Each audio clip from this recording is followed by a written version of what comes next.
While I love both The Elder Scrolls IV Oblivion and The Elder Scrolls V Skyrim, they do have their respective pros and cons. Today, on November 11th, 2015, we will celebrate Skyrim's 4th anniversary by counting down the top 5 things Skyrim does better than Oblivion. Keep in mind that the following list is subjective and these are simply my own opinions. Also, don't take this as me hating on Oblivion, as I do love that game, even more than Skyrim in some aspects. I plan to make a list of the top 5 things Oblivion does better than Skyrim in the future, so stay tuned for that. But for now, let us begin. Number 5. The graphics. This one seems fairly obvious, considering Skyrim came out 5 years after Oblivion, but I still feel it should be on the list. They are both games that looked great considering the year they were released in, but Oblivion hasn't aged very well, especially when it comes to the faces of characters. However, Skyrim did do one thing better at its launch than Oblivion did at its own launch, and that was to provide a great character customization. The sliders in Skyrim made more sense. It was harder to make these abominable troll characters with purple hair and prune faces, and the variety overall when it came to how the different NPCs looked in the game was great.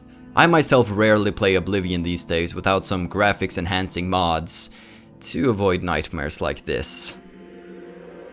My God, no! By the light! Arcade, protect me! It must pay! What? No! Number 4. The Companions.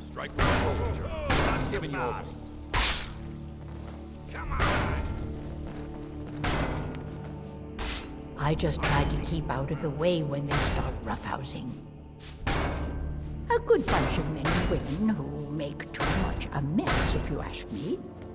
There was no faction known as the Companions in Oblivion. Instead, we had the Fighters Guild. That was undoubtedly the most dull and boring guild in the entire game, in my opinion. The Companions in Skyrim had a lot more personality to them, and their questline had more variety and more interesting characters. You were taken in as a potential member of their family, while in the Fighters Guild I felt more like an expendable recruit sent on the missions nobody else wanted to go on. You here looking for work, meat? Maybe you want a contract? I suppose I've got something for you. We need a weapons shipment delivered to Desolate Mine. That's your job. Move your ass, Boot. I'll hack you to pieces. By the non-divines. The missions do get more intense later on, but the overall impression I got from the Fighters Guild was not a strong one. Therefore, I dare claim that the Companions had a much more entertaining questline to follow. Number 3. The crime system. Stop right there, criminal scum! You violated the law! How do I know this? Well, I am psychic, you see. But in seriousness, the guards in Oblivion felt psychic and omnipresent. And in some cases they were. I've used this example 500 million times in my videos, but I'll use it again. I remember back when I first played Oblivion. I was up in the mountains of Cyrodiil, near the border to Skyrim, and I attacked a man in his secluded house out in the snowy woods. It sadly took a few stabs for the man to die, and he shouted out as he ran around his house. He died eventually though, but even though there were seemingly nobody around for miles, every guard in every city automatically knew what I had done, because I hadn't taken him out in a single blow. What Skyrim did was that it introduced witnesses, meaning that if you kill the person who saw your crime, they won't get reported. So if you killed a man in front of his wife, the wife would report it to the guards, but if you killed the wife, there would be nobody left to report the crime. So if the guards never hear the shouting or see the theft, you won't be reported. It's much more realistic and makes a lot more sense.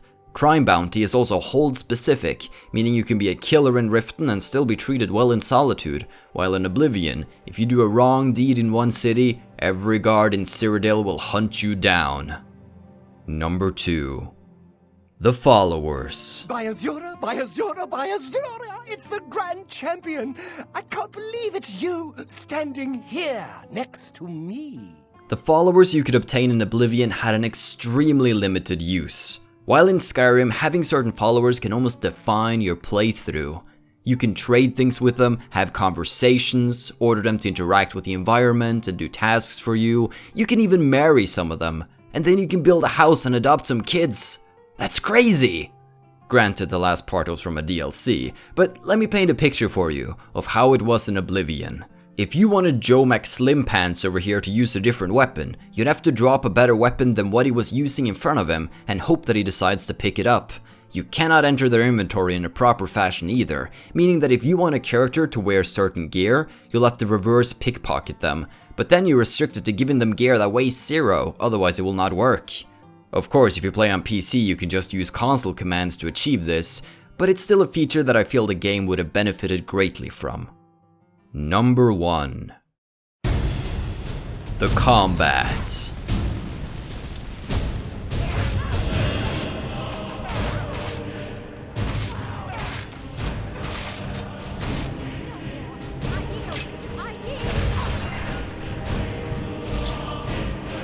While Skyrim's combat is incredibly simplistic compared to other games, it is still miles ahead of what the Oblivion combat was like. Everything from the Oblivion combat was polished up and enhanced. You have way more variety in combat thanks to dual wielding weapons and the ability to equip spells in your hands, instead of having it be more of an extra ability like it was in Oblivion.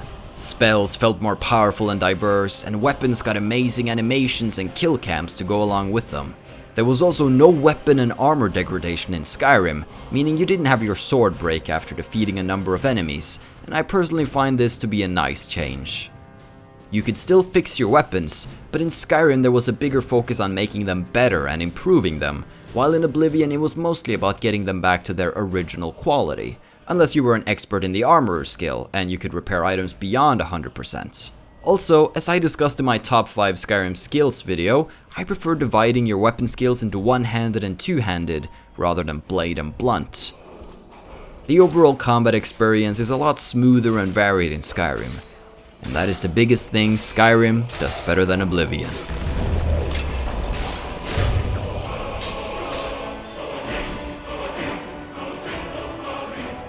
Thanks for watching this top 5 list. If you enjoyed it and want to see more of these, you can find a playlist down below that contains even more top 5 goodness. In the future, I plan to make a top 5 things Oblivion does better than Skyrim, so stay tuned for that. It might already be out by the time you're watching this in the future. Have a still good day, take care, and stay awesome. But most importantly, everybody, stay dark. Goodbye.